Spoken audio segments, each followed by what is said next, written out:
Hi guys, it's Laura and today is my wrap up of the Jacqueline Wilson read-along.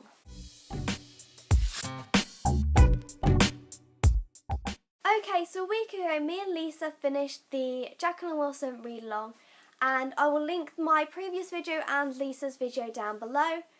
And I wanted to do a wrap up but I never got round to it. So a week later here I am telling you what I read for the Jacqueline Wilson read-along. In all honesty, I was really proud of how much I read that week.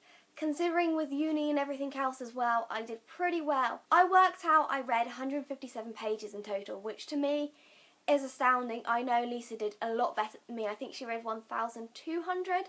But I think the week for both of us was really productive and we read quite a lot of awesome books. So I'll get on with the books now. So the first book I read for the read-along was Jacqueline Wilson's 100th book, and that is Opal Plumstead.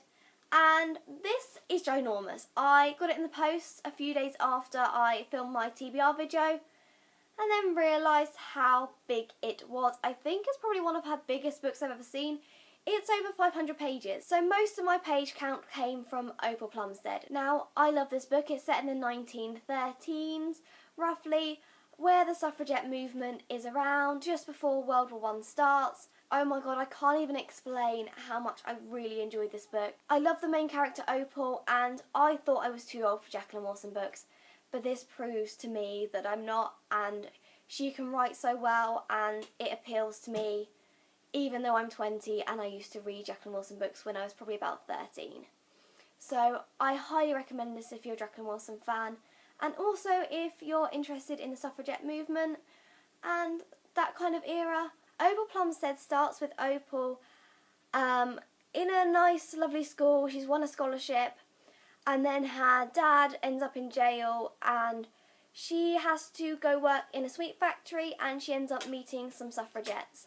And that's a very rough outline of the story. There's loads of elements within it, and it's a lot more in the book than I've just mentioned, but it's a very good book, so I highly recommend it. From a completely new book to a very old favourite, and I went on to read Lola Rose.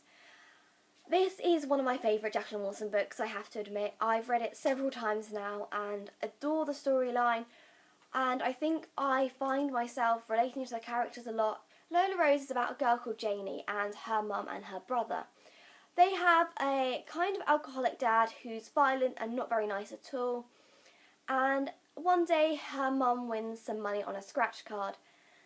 The story follows how the three of them start a new life in London and they run away from their dad, and there's a lot of other elements to the story, and I find this is a very striking novel and it's amazing.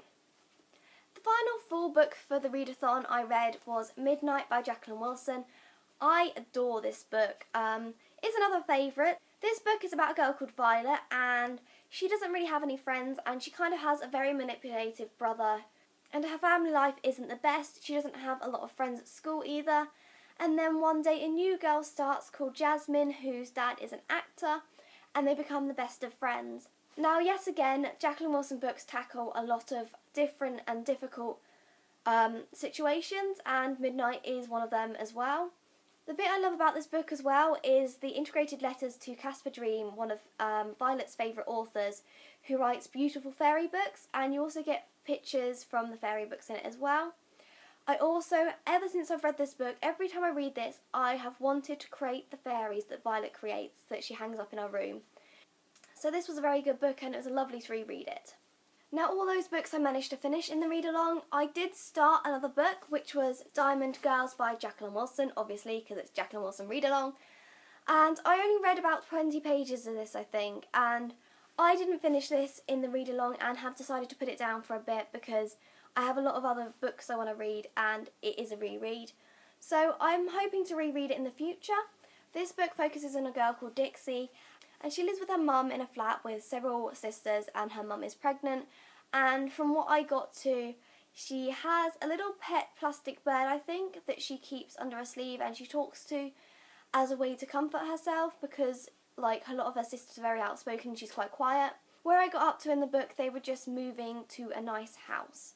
So I really do want to reread this one in the future. However, I've decided, as I've already read it and there's a lot of books I need to be reading at the moment, that I'd put it back down.